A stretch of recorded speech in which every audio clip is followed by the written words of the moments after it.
What is up, guys? It's your coach Alex with 41 Fit. And in today's video, we're going to be talking about the midsection. Now, I wanted to make this video for two reasons. First, for my clients, some of them are already in the process of losing a ton of weight and are nearing that process where the skin becomes loose. Now, this is a very common problem with people who have gained a lot of weight over time and are now losing it. Obviously, that stretched skin becomes loose skin. And everybody wants to know how to tighten that up, right? So I want to make this video for them and also for myself. I'm actually in that process as well. As you can see, I put on a little bit of fat as well. Now this is, trust me, this is not just from letting go. I did not let go. This is an experiment that I'm doing, not experiment, but a process. I've actually put on this weight myself so I can show people how they can easily lose it by fixing up their eating habits and adding some weight training to their lifestyle.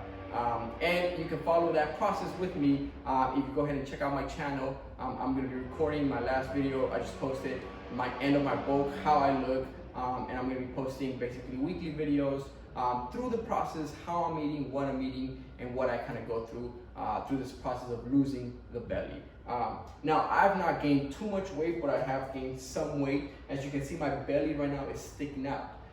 And this is also because I have not been doing any exercises or nothing to keep that midsection tight, right? I've just been eating, and letting go. And this is a very common problem, right? The belly sticks out, right? You begin to have these stretch marks, the skin starts stretching out. So how can we tighten that back up? I'm gonna go ahead and show you a few exercises that you can do that are going to help. Now, guys, this is not a miracle. This is not an overnight solution. It will not bring you results in a week. You gotta make sure that this is something that you do over the long-term period. Now, for somebody who has a lot of weight to lose, I don't highly suggest starting with these right off the bat. You wanna make sure that you try to lose as much weight as you can through, following a nice nutrition plan and doing some cardio and weight training. Now, once you've lost, like I said, a good amount of weight and you're nearing that process where your skin starts to become loose and hangy, that's when you can begin to involve these exercises into your workout routine. Also, you don't want to just throw them in there and do them for a few minutes. You want to spend some time with these. You want to make sure you do these whether it's after your workouts, in the morning, at night before you go to bed, but make sure you do them at least 3 to 4 times a week, right? You want to add some frequency. This is not something you spend a lot of time doing, but you want to make sure that you put the time and effort doing so they could actually be effective. Now, these exercises, you want to just do them all that back to back. Some of them you will be doing it like in sets. That just depends on your level of activity and where you're at in your fitness level. So let's get to them. Couple exercises. All you're gonna need is a chair, a broomstick if you have one, or any stick that's just firm, a yoga mat, of course, and just some free space. All right. So let's go ahead and get to it. All right. So first exercise we're gonna be doing is a seated twist. Now you're gonna need a chair and you're gonna need a stick. Now remember, the stick does not necessarily have to be a broom. It could just be any long stick that is firm. You don't want nothing that's too loose or it's gonna break apart. For the chair, doesn't matter how high, as long as you're seated up. Now your couch can work as long as it's firm, but if it's sinking in, it's not gonna work. You wanna make sure something that's seated, something that you can place your feet. If you have something that's low enough where you can place your feet on the floor, even better, just have your feet placed there, right? First, you're gonna go ahead and put the stick right above your head, right behind your back, and go ahead and lean your arms into it. Now, based on your mobility and comfortability, you wanna go ahead and spread out your arms as high, or you wanna bring them in. It's really up to you. The big thing is gonna be just kind of reinforcing when you twist, right? So first thing, you wanna make sure that your butt is actually seated, and when you start twisting, you wanna make sure that your core is braced, meaning think of it as you were right before you're about to get punched in the abs. You want to brace your abs. So that's how you want to keep them tight the entire time during this exercise. So as you twist, right, you're going to go ahead and bring this forearm and push the stick or the broom into that left side, which is going to force that right hand side to go ahead and pull back, and you're twisting. And through this process, you're keeping that core tight. You want to breathe through your nose and not through your mouth, while keeping the core tight. The moment you feel like the core loosens up, stop, retighten, and keep going. All right, now you want to make sure that you don't lift up your butt. You're only twisting with your torso, meaning you're really working those obliques, right? If you twist and your hip goes up, you see my butt cheek goes up, that means your hips are actually turning as well, so we don't want to make sure those butt cheeks are seated right on that bench or whatever you're sitting on, and you're only moving with your torso. And that's it. You want to go as far, you want to try to push that hand as far as you can, almost to where the shoulder is straight ahead of you. And twist back. All right, this is going to work those obliques. It's going to tighten up those obliques and keep them tight. And you're going to be able to add more mobility as you twist. You want to do about 100 twists of these. So 1, 2, 3, 4, all the way to 100. Now, if you can't do 100 straight, go ahead and break them into sets. Do 50 first and then do the next 50. So this is where the part where you'll be breaking them into sets comes into hand. Now, if you can get the full 100, then by all means, just go into the next exercise. If not, work your way up. And each week, you're going to make sure that you're working your way up. You know, you do 50 now, next week you want to do 60. Week after that, you want to go into 65, then 70, basically till you get to 100. So that way you can go ahead and perform these exercises just back to back. All right, let's go to the next. All right, so the next exercise is going to be a more advanced version of the twist. All right, so now we're gonna be still twisting that upper torso. This time you don't need to actually stick. You're gonna just go ahead and bring up your arms, have those shoulders parallel, and just keep them up here. Right, we're just gonna be twisting, and you're gonna be using your elbows as guidance. Right, you were using the stick before as guidance to kind of push you back. Now you're gonna go ahead and use the elbows. Point with the elbow going this way, and then point with the elbow going that way. Make sure you never drop the elbow just because it's in the back. You want to keep it up, keeps that chest up, keeps those abs stretched out as well. All right. Now the advanced part is going to be now we're going to be twisting that lower body as well. So when you twist this way, you're going to twist your hips the opposite way. Think of it as when you're squeezing a towel of water out, right? You want to twist it one way clockwise, the other way counterclockwise, and squeeze it. So that's what we're going to be doing with your torso. So hands up here. As you twist this way, you're going to twist this way and jump at the same time. So it's going to look like this.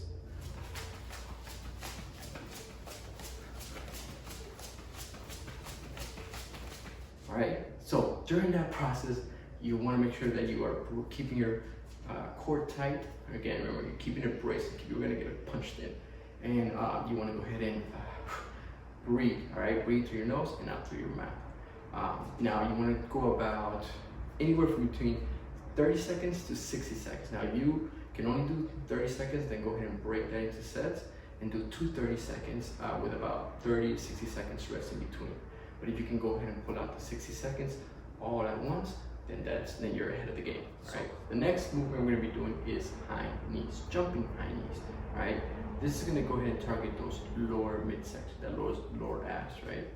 This is also going to work up your cardiovascular system. You're going to break a good sweat doing these. But the goal is not just to break a sweat, but to make sure that we are crunching those lower abs each time, right? So you can do high knees 2 ways. You can do them where you're just jumping to get those knees high up in the air. It doesn't matter how you're doing it. Or you can go ahead and crunch those legs in each time. And what I mean by that is when you're jumping and you're hitting that high knee, you want to go ahead and suck that stomach in as if you're doing a crunch or a reverse crunch, right? Because what you're doing is just like a reverse crunch. You're laying on the floor, you're bringing those knees to your chest, you're crunching it. You want to suck in that stomach so that it can crunch. Because if you have your stomach sticking out and you're trying to bring that knee, your knee won't go anywhere because your stomach's going to be in the way. So you want to make sure that you bring it in, breathe out, suck it in, suck it in each time. So you're sort of performing a sort of crunch, right, as that knee goes up. So it's going to look something like this.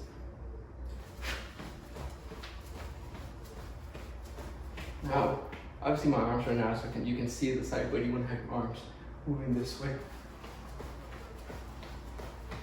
Each time having that, right, those abs sucked in as you crunch, all right? And you want to do this for about, again, 60 seconds. Now, if you can't do the full 60 seconds, go ahead and break that down into 30 seconds each until you go ahead and get those full 60 seconds of just non-stop, okay? So let's go to the next one. All right, so the next movement This is a little bit more advanced. These are spider crunches, right? Spider crawl, spider crunches, a couple different names that people have for these, but basically works the core. You do get a little bit of chest involvement and those obliques as well, okay? So how it starts is, you go ahead and you're gonna need some space because you're gonna be going back and forth. So get yourself into a push-up stance. You're gonna go ahead and get that arm up, or see who started with the right arm up. Go ahead and get that right arm up, and you're gonna crawl and get into a push-up. But in that push-up, you're gonna go ahead and bring that left knee into that elbow, okay? So come this way, bring that knee, keep that foot up.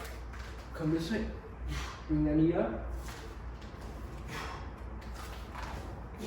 All right, so you're crawling like a spider. Each time you do this, boom, you're bringing those obliques and those lower abs. And you move this way, and because you're coming down, you're getting that chest and shoulder involvement as well. Now, if you can't fully do push down, or you can't keep your torso or yourself into that crawling position, then just go ahead and do knee to chest, basically.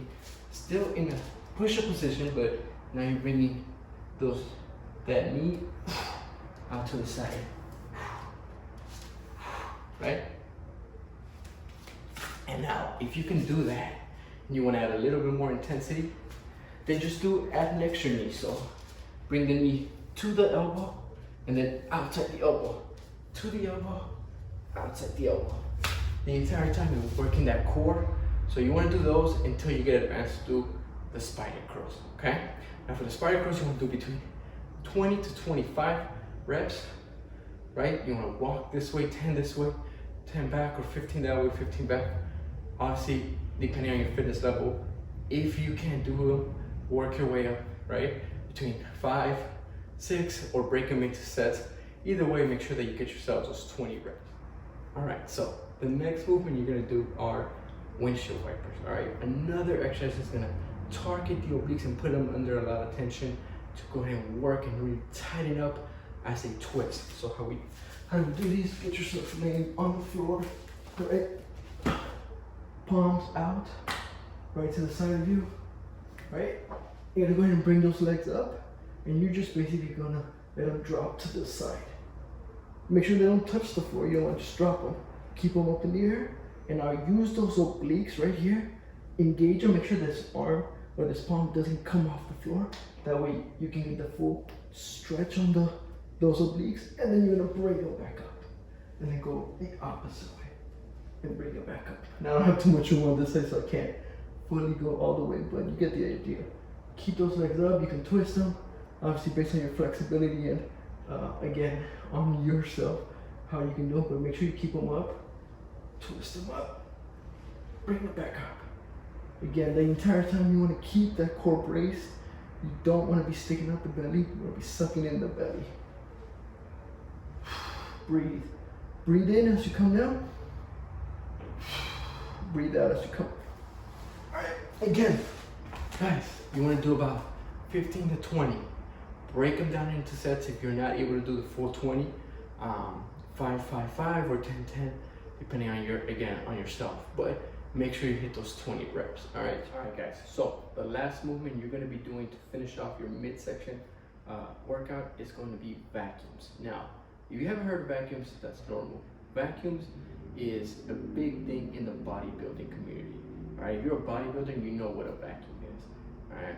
Now, unfortunately, it is just mainly known for bodybuilders, but I think it's very overlooked when it comes to just fitness in general and getting people to really tighten up that midsection. Now, a lot of people will push the fit tees, those sweatbands, or even those what are they called? Those waist trainers type thing that just squeeze the hell out of your stomach. Those are more promoted than an actual vacuum. When an actual vacuum is natural, it doesn't mess up your insides, and it actually still works to tighten up that midsection. Now, little background on what it is. Basically, vacuums are used for bodybuilders. Why? Because a bodybuilder wants to have a midsection that is tight and small, so they can be proportionate and they could have that V taper look, right? Wide shoulders, narrow waist, right? So how do they do that? Obviously, besides training, they need to go ahead and practice their vacuum. So what a vacuum is you're basically sucking in your belly button all the way inside as much as you can. You're breathing through your diaphragm, right? And sucking that midsection all the way up while keeping a pose. Now, a famous pose is the double front bicep, right? You flex up here, show the chest, and you suck in the belly. Now, for somebody who doesn't do vacuums, if they try doing that pose, their belly will be all out, it will be loose. It's not gonna look good, right? But bodybuilders practice vacuums almost daily or weekly, multiple times, and before going to bed or in the mornings, so that they can keep that midsection tight and they can perform a nice vacuum and look proper when they hit that pose, right? So, why is this important for you guys? Well, because you're trying to tighten up that midsection, right? So how do we go ahead and add another tool to help you besides your nutrition, your workouts, your cardio, and obviously these exercises? We do some vacuums as well. So this is something you're gonna want to do at the end of this entire workout. You want to do about 2 to 3 minutes of just vacuuming. Meaning, how do you vacuum, right? So there's 2 ways you can breathe. Take a deep breath in and breathe out. It's through your lungs, right? When you see people get their chest very high, taking a lot of deep breath in, obviously through the lungs, and there's through the diaphragm, right? So we want to practice is pushing that, using that diaphragm. So how do we do this? Is stand in front of the mirror, put your timer, and then just breathe. Make sure that, take a deep breath in. As you're taking the deep breath in, suck in that belly.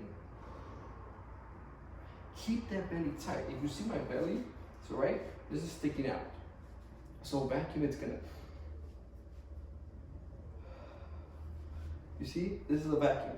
Keeping that midsection. Now, what if I'm gonna take a deep breath? It's gonna be through my lungs, while keeping that midsection tight. Basically, vacuuming your midsection, pushing that belly button into your diaphragm, right all the way as much as you can inside, and holding that for as much as you can. And take a deep breath, let it go again. Suck in that diaphragm, take a deep breath. As you let it out, you push the diaphragm more.